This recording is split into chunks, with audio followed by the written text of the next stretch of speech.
أهلا بكم أعزائي متابعي المشاهدين. عاجل سحب لقب أفريقيا من السنغال، والمحكمة الرياضية تكشف سيناريوهات الحسم بالقضية.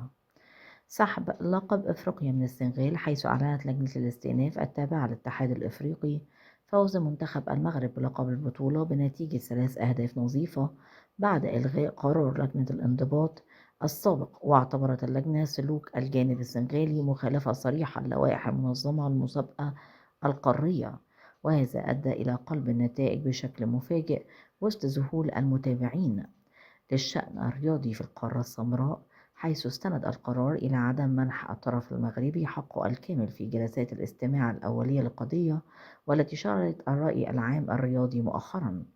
وأصدر الاتحاد السنغالي بيانا قويا وصف فيه سحب القرار بالقرار الجائر وغير المقبول الذي يضر بسمعة كرة القدم الإفريقية، وقرر المسؤولون اللجوء الفوري إلى محكمة التحكيم الرياضي في مدينة لوزان السويسرية لاستعادة حقوقهم المسلوبة والدفاع عن نزاهة اللعبة. وتؤكد السنغال التزامها الكامل بكافة المعايير القانونية الدولية لضمان العدالة الرياضية، مع إبقاء الجماهير في حالة ترقب دائم لكل التطورات القانونية المتلاحقة في هذا الملف الشائك والغامض للجميع حاليا. وتتراوح التوقعات القانونية بين تثبيت فوز المغرب أو إلغاء العقوبة الصادرة من الكاف بشكل كامل، مع إمكانية طلب تعليق تنفيذ القرار مؤقتا لحين صدور الحكم النهائي في القضية. وتستغرق الإجراءات القضائية أمام المحكمة الدولية فترات زمنية متفاوتة حسب طبيعة الطعن المقدم، سواء كان بصفة مستعجلة أو عادية.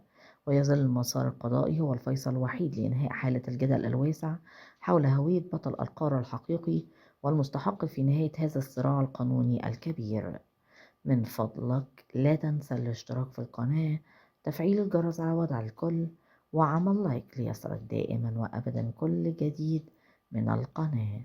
شكرا لكم.